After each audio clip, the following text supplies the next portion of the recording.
Shopify Vice President Lauren Padelford put it well when he likened the COVID-19 pandemic to being like a time machine. He suggested what it did is it brought 2030 forward to 2020, and I reckon he's absolutely spot on. There is no doubt that recent times have been tumultuous and challenging. I mean, hey, disruption has become a very real, very tangible concept to all of us. And yet, times of crisis create great opportunity for those that are prepared. As this storm subsides and a new era dawns, smart leaders recognize that now is the time to gear up for what comes next. In this keynote presentation, I pick up on some of the key research findings in my latest book, The New Now. Specifically, I help audiences unpack some of the most important trends that we've seen accelerate rapidly since the beginning of the pandemic. Just to put a spotlight on a few of those trends. Number one, a change in consumer expectations and habits, and this one is huge.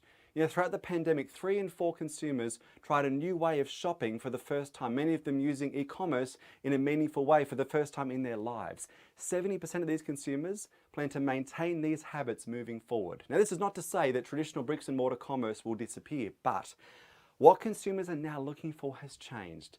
And this has huge implications that we simply cannot afford to ignore. Number 2 is around the whole theme of technological acceleration.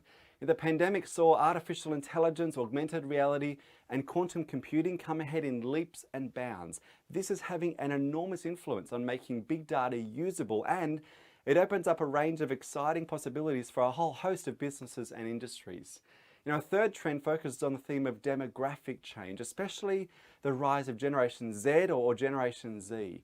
We've been focused on millennials for a lot of years now, but 2020 actually marked the year that Generation Z began to graduate from university and college, and this is a cohort that are forced to be reckoned with.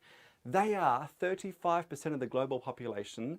They wield $143 billion in consumer spending power, but they're different. They have their own unique set of expectations, attitudes, and values. They are buying different things in different ways and for different reasons than even their elder cousins, the millennials. This group are your future marketplace and your future workforce. Now is the time to get your head around what makes them tick so you can engage them in a meaningful way. And a final trend is the whole theme of how we work and the way that has changed. And it's hard to overstate just how significant the great COVID work from home experiment will be when we look back on it in years to come. Prior to the pandemic, only 5% of workdays were worked remotely or from home. This changed overnight as the COVID pandemic hit, and the genie is well and truly let out of the bottle. According to Gartner, 82% of employers plan to keep remote work arrangements for the years to come. This has massive implications for things like collaboration, culture, mentoring, and workforce planning.